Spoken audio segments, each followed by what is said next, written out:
You're the only one she trusts. I need you to fire her, and then stay with her until she calms down. That's what Richard said to me.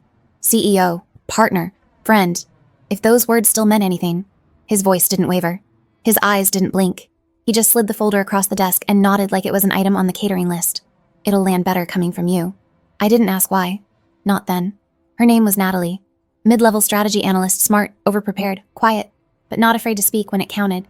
I'd hired her 3 years ago straight out of graduate school. She once said I was the only reason she stayed after the second restructure. You're the only safe person here, she'd told me. That was 6 months ago. The meeting was scheduled for 4:15. Private room, neutral lighting, no cameras visible. I followed the script. Natalie, this isn't easy, but they've made a decision. Budget adjustments, structural redundancy. You're being let go. She blinked once, then again. No, she said. No, this doesn't make sense.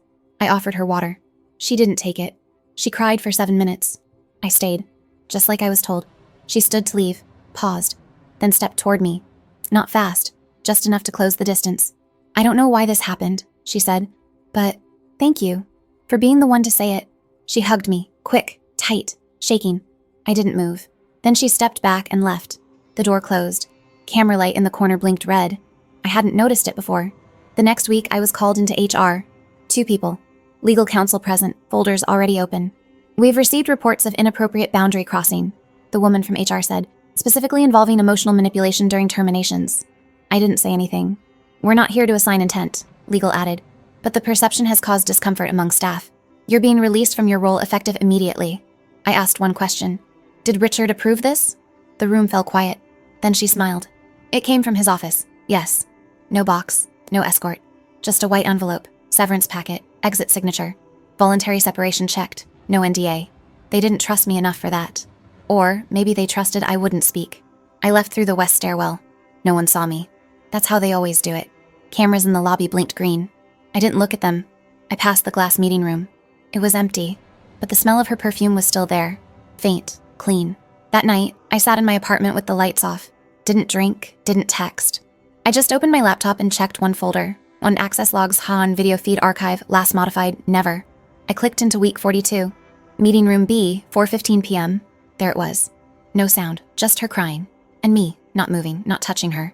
Then the hug, her arms, my stillness. Then she stepped back. The hug ended. And the camera, the one Richard had said was dead since last year, blinked red. Next file. Different angle, same room, different timestamp. 3 nights before the firing. 11:32 p.m. No scheduled meetings, no security log, just Richard and Natalie. Same room, no crying, just closeness, hands, mouths, her eyes, not closed, just flat. Then her leaving first, him adjusting his tie after. I stared at the screen for exactly 3 minutes. Then I copied the file, saved it twice, renamed it /internal use /2023-10 CEO misconduct feed.move. Then I unplugged the drive and turned off the screen. I didn't scream, didn't rage post, didn't call anyone. I just sat and waited for silence to settle around the truth. It always does. I joined Chiron Analytics 11 years ago. Small firm back then. 16 employees. Shared fridge, no HR. We did weekly performance reviews using Google Docs. The CEO, Richard Halloway, was just rich back then, fresh off a failed e-commerce startup, always pitching things that didn't exist yet. He wore the same blazer every day. The kind of man who built a brand off his teeth, not his backbone. I stayed because I was good at what I did. Building operations from dust. Fixing systems no one wanted to touch. Reading people by how they typed emails, not how they smiled in meetings. Rich once told me that's what made me dangerous. You're too quiet to lose, he said. That's why I keep you around. I never missed a deadline, never used a sick day, never took credit for anything I didn't build myself. I trained half the team, reviewed every onboarding packet since 2015. When layoffs hit, I delivered the news. When lawsuits came, I redrafted policy in a Motel 6 on a prepaid burner. I never complained. That's what made me useful. I met Natalie 3 years ago. She was the only candidate who didn't call herself a self-starter. She just showed me what she'd built, a predictive hiring model that tagged red flags in reference letters. We hired her within the week. She asked smart questions, listened twice, never laughed at things that weren't funny. Rich didn't notice her at first. That changed after the second quarter last year. He started calling her Nat in meetings, started asking her to stay behind for wrap-ups. She got faster promotions, better client leads. No one said it out loud. They never do. But the shift was visible, and Natalie changed. Less eye contact, shorter Slack replies, She started double typing things. Thanks. Appreciate it. Those trailing messages you send when you're waiting for the other shoe to drop. I asked her once, directly, in the break room. You okay? She smiled. A real one. Then it cracked halfway. Yeah, I mean, you're the only safe person here, so yeah. I didn't ask again. Around that time, Rich started pushing me into cleanup work again. Told me to manage the downsizing notices personally. Said I handled people better than HR. He used that exact line again before Natalie's termination. You're the only one she trusts. Like that was still a compliment. Looking back, I see it now. The prep. How he moved the pieces. Natalie's last performance review had a single vague warning. Leadership maturity and development. I didn't write that. I was told to sign it. There was a document trail forming. Not hers. Mine. After I was fired, I logged into my personal Slack archive. Backups I'd exported from earlier projects. One channel still had access. PM, chalked confidential. It was a private exec thread, probably meant to be deleted. Someone forgot. One message stood out, from Rich 2 months ago. Let Andrew handle it. He's clean. Makes it harder for her to push back later if it comes from him. No replies. Just a thumbs up emoji from someone in HR. I kept scrolling. Another message. From Natalie. 6 weeks ago. Sent to a coworker. I feel like they're setting something. Rich is getting weird. Asked me if Andrew ever made me uncomfortable. I said never. He got quiet after that. The timestamp was 2:37 a.m. 3 days after my firing. I received a package. No return address. Inside was a USB drive. One file. A screen-recorded Slack message history, with clips of Rich sending her messages late at night. You're the only one who gets me. If I leave her, would that scare you? I could make you very comfortable. Then, don't talk to Andrew about this. He wouldn't understand. I didn't reply. Didn't need to. The drive went into my second drawer, the one labeled backup.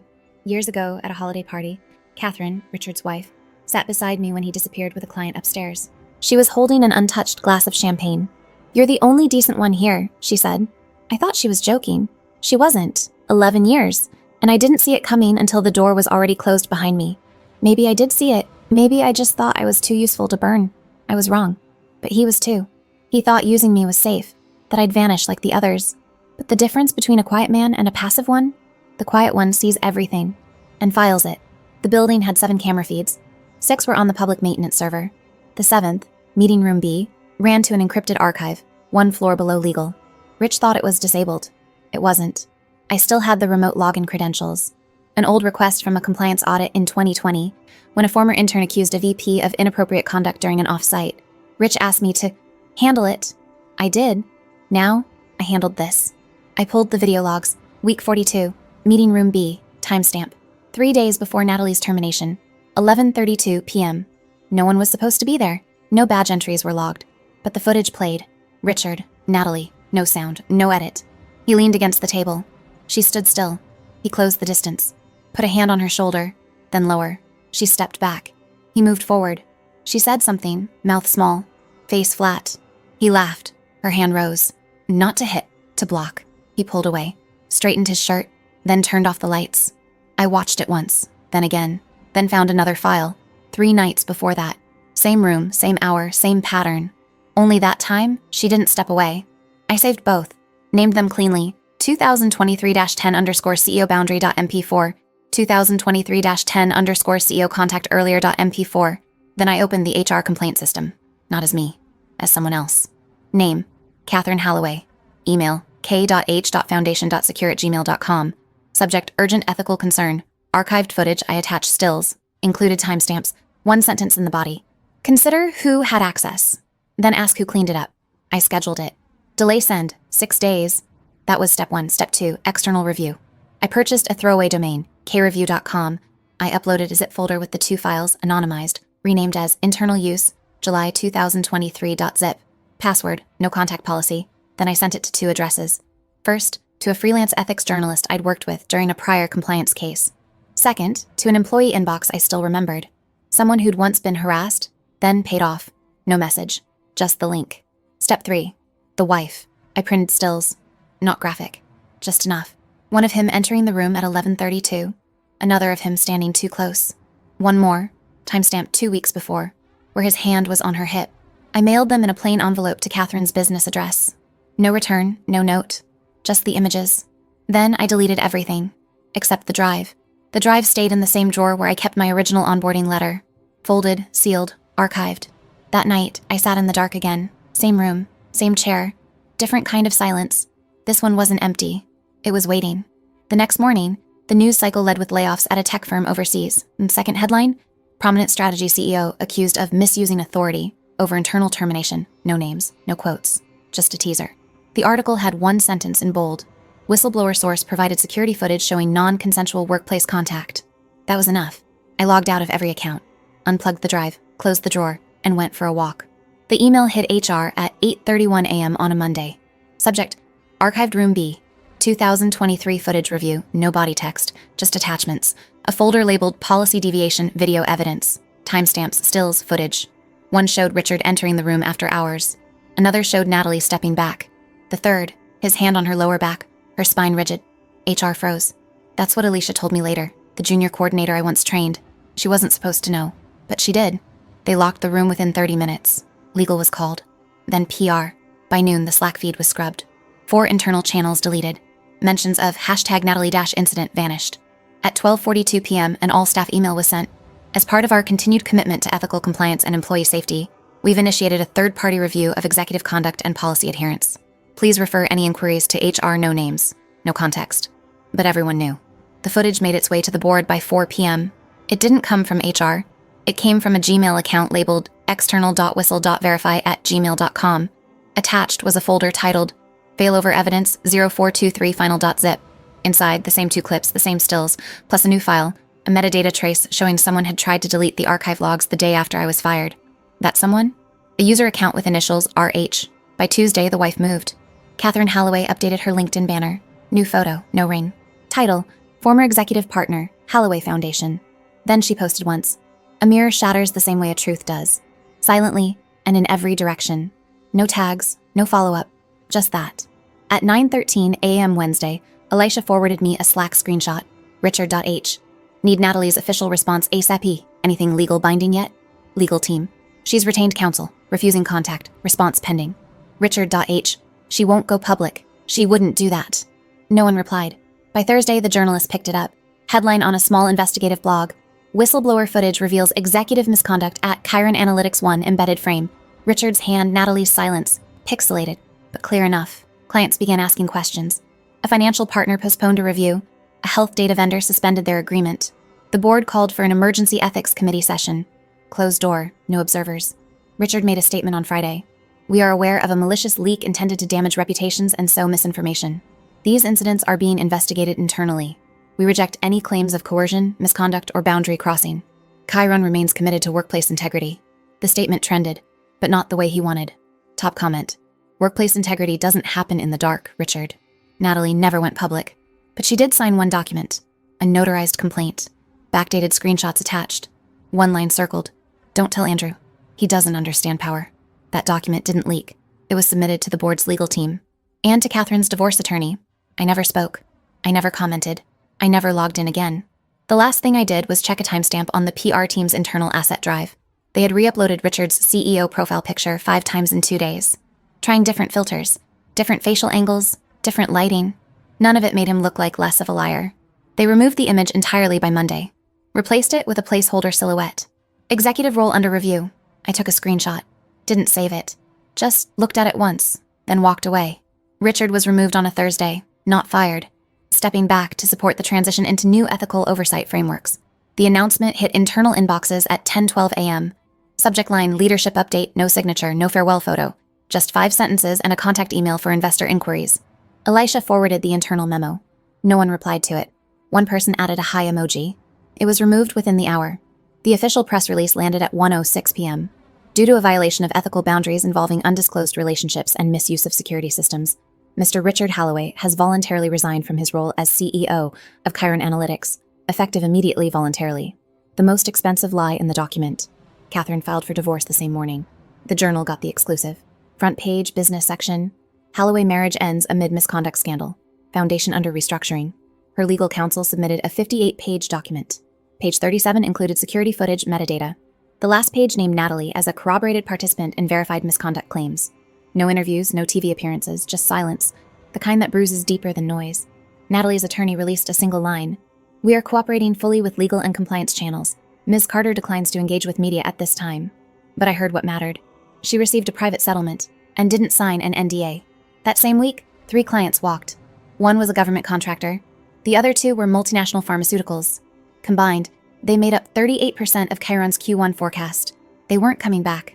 A podcast dropped on Sunday. Title: The Executive You Didn't See Coming. Episode 1: The Man Who Watched Quietly. They never used my name. But the narrator opened with this: some of the most devastating stories are never told by the person who started them. They're told by what's left behind. A week later, Chiron replaced its homepage. No mission statement, no leadership photos, just a landing banner. We are rebuilding. Please excuse our silence.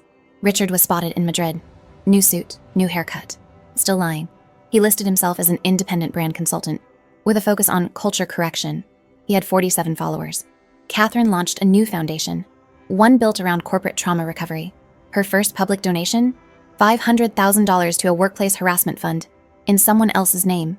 She didn't say who, but the initials on the check were AK, Alicia emailed once. I know you didn't do it for her, but she knows who did. I didn't reply. Didn't need to. That weekend, I received a letter. Handwritten, unmarked envelope. No return address. Inside, one sentence. You didn't deserve what they did. It wasn't signed. I burned it the same night. Not because I was angry, just because I didn't need it anymore. I wasn't part of the fallout. Not publicly, not officially. I was a name on a past employee list filed under voluntary exit, no response. That's how I liked it. The last thing I saw before I deleted the internal Slack archive was a single message, 2 weeks old.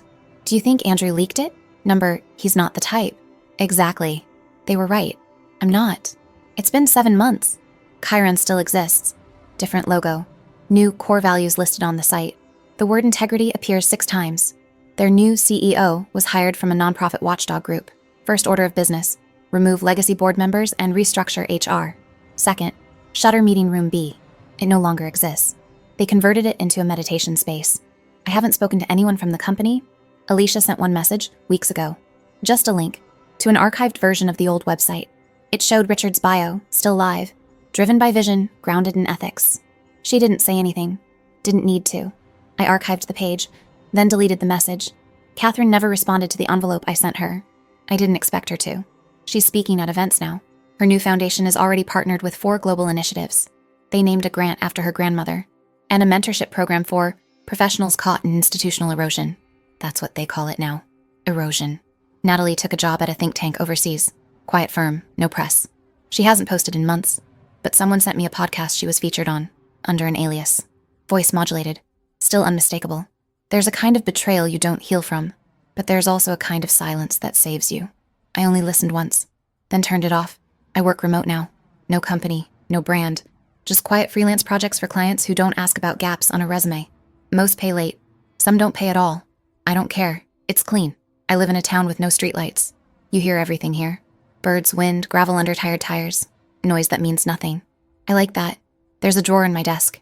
Inside, one flash drive, one copy of my original job offer letter, one photo, not of them, of me. The letter Natalie sent, still unsigned. I haven't opened it since. Don't need to. Every few weeks, someone from legal reaches out. Different names, different firms. Always the same question. Are you willing to confirm your involvement? I never answer. They don't press. They already know. There was a thread on Reddit a month ago. Title: Who really leaked the Chiron footage? Top comment: probably someone who didn't think he was doing anything special. Just cleaning up. 12.3 thousand upvotes. They get it, or they don't. Doesn't matter. I walked past a coffee shop in the city last weekend. New name, new color scheme, but I remembered the corner table. That's where I sat the day after I mailed the first package. Just watching. Nothing in my hands. Nothing to say. The table's still there. Nobody was sitting in it. So I kept walking. Some people want their names remembered. Others want their enemies forgotten. Me? I just wanted to leave without residue. You can call it revenge. You can call it justice. You can call it silence. I call it done. Some ghosts don't haunt. They clean up. That's all for this story. I'll be back with another one. If you haven't already, please consider subscribing to the channel. It motivates me to create more content like this.